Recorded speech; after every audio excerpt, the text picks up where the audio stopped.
चलिए आगे बढ़ते हैं। अब बात करते हैं मुंबई से सटे थाने जिले के अंतर्गत आने वाले उल्लासनगर शहर की, जहां पर उल्लासनगर क्राइम ब्रांच को एक बड़ी सफलता हाथ लगी है और उल्लासनगर क्राइम ब्रांच ने महाराष्ट्र नवनिर्माण सेना नेता पर हमला करने वाले आरोपियों को गिरफ्तार कर लिया है। दरअसल 8 अक्टूबर की सुबह महाराष्ट्र नवनिर्माण सेना के विद्यार्थी सेल के अध्यक्ष मनोज शेलार अंबरनाथ के गोविंद पुल परिसर में मॉर्निंग वॉक करने के लिए गए हुए थे। उसी दौरान 4 लोगों ने उन पर तलवार और चॉपर से हमला कर दिया था और फरार हो गए थे। वहीं इस मामले में हमले के बाद उल्लासनगर क्राइम ब्रांच को यह मामला सौंपा गया था।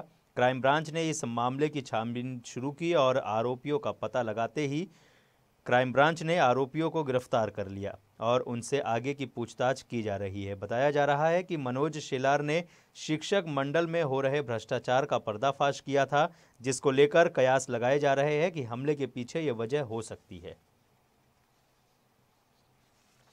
मागच्या महिन्यामध्ये ऑक्टोबरमध्ये 8 तारखेला मनसेचे एक कार्यकर्ते आहेत मनोज शेलार, ते सकाळी मॉर्निंग वॉकला गोविंद तीर्थ पूल आहे अंबरनाथचा, त्या ठिकाणी त्याचे साथीदार मित्र होते, त्यांच्याबरोबर चालले होते। साधारण सकाळी 7:30च्या सुमारास एक 4 व्यक्ती आल्या 2 मोटरसायकलवर आणि त्यांना तलवारीचे वार करून त्यांना जखमी केलं होतं। त्याबाबत शिवाजीनगरला गुन्हा दाखल होता खुनाचा प्रयत्नाप्रमाणे आणि त्या खुनाचा प्रयत्नाचा तपास करत असताना समांतर तपास आम्ही क्राईम ब्रँचने केला। तर घटनेच्या ज्या दिवशी त्यांनी मारेकरी आले होते त्यावेळचे CCTV फुटेज आणि काही तांत्रिक विश्लेषण केले मोबाईल्स वगैरे डम डाटावर, त्याच्यावरून आणि आम्हाला रूट बातमीदाराकडून एक बातमी मिळाली की सदरचे आरोपी एका ठिकाणी कोणगाव येथे आहेत भिवंडी, आणि त्यामुळे आम्ही एक सापळा रचला। त्या सापळ्यामध्ये साजिद मोहम्मद अकील शेख उर्फ सानू हा मेन आणि त्याचे इतर साथीदार आहेत 3 जण, अक्षय गिरी, दीपक तिवारी आणि रोहिंद्र कांबळे।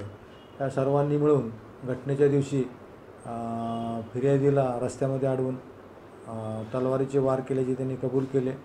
गुन्ह्यात वापरलेली जी मोटरसायकल आहे हंक आणि 2 मोटरसायकल वापरल्या होत्या त्यांच्याकडून त्या हस्तगत केल्यात।